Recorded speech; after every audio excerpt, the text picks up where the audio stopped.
published 1651 EDT, the 7th of September 2017 updated 0408 EDT, the 8th of September 2017. A change to UK accounting rules that knocked capita profits by around a third yesterday could soon hit swathes of firms across the country, a key broker has warned. Business services firm Capita's shares fell by as much as 5% in morning trading after it revised its 2016 profits down to £335 million from £481 million. It recovered ground throughout the day to eventually close down 2.4%, or 15.5p, at 628.5p. Capita recalculated last year's profits ahead of its interim results later this month after becoming an early adopter of a new accountancy standard called IFRS 15, which all firms must adhere to by January. Rule change. Business services firm Capita's shares fell by as much as 5% in morning trading after it revised its 2016 profits down to £335 million from £481. MTHE new rules change the way firms report revenues generated from long-term contracts. Rather than reporting huge revenues when a contract is signed, the rule makes firms report revenues more evenly throughout its duration.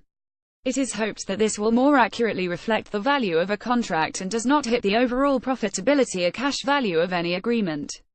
With the new rules yet to be widely adopted across the UK, analysts at Liberum warned that more trouble could be ahead. With many companies not yet implementing the changes, we see more surprises in the pipeline, with aerospace and defence, construction, software, support services and telecoms particularly susceptible, the broker said.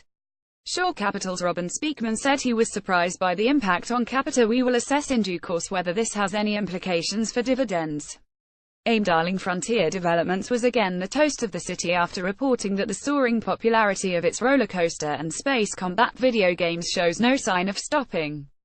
Package holiday operator Dart Group, which also owns airline Jet2, rose after reporting a jump in summer bookings in line with its recent 41% seat capacity increase. It said that close to half of the 1.3 million passengers booked to fly with Jet2 have taken a package holiday with its service Jet2 Holidays. Philip Meeson, the company's executive chairman, said that full-year profits should be in line with expectations. Shares yesterday rose by 3%, or 15p, to 515.5p. The gaming company saw year-on-year profits rise 550% to £7.8 million in the year to May, while revenues jumped 75% to £37.4 million, driven by sales of its Planet Coaster and Elite Dangerous titles. It also received a £17.7 million strategic investment from Chinese internet firm Tencent in July, to aid its growth there. Brokers were impressed by the results and shares rose 10.5%, or 117.5p, to 1,237.5p, a record high, and are up 312.5% this year.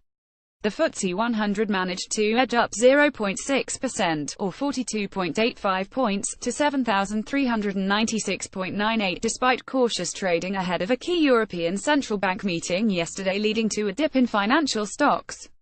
Fallen Star fund manager Neil Woodford finally woke up to some good news following a series of failed investments.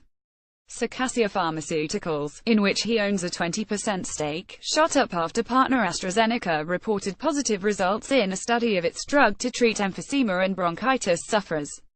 The firm rose 13%, or 10p, to 87p, increasing the value of Woodford's holding by around £6.7 million. Emerging markets-focused investment firm Ashmore Group said that although its performance improved in the year ended June 30, the recovery of developing countries has a long way to go. Ashmore saw revenues jump 11%, while the value of assets it manages for clients rose 12% to around £44.8 billion. Shares fell 6.8%, or 24.7p, to 340.5p. McBride, the household products firm which owns brands such as Oven Pride, was hit by rising inflation and a reduction in the number of brands being offered by supermarkets in the UK. In the year ended June 30, the firm saw UK revenues fall 5.8% to £155.4 million, while group revenues fell 5.9% to £705.2 million due to growing competition across Europe. Shares climbed 0.8%, or 1.5p, to 196.25p.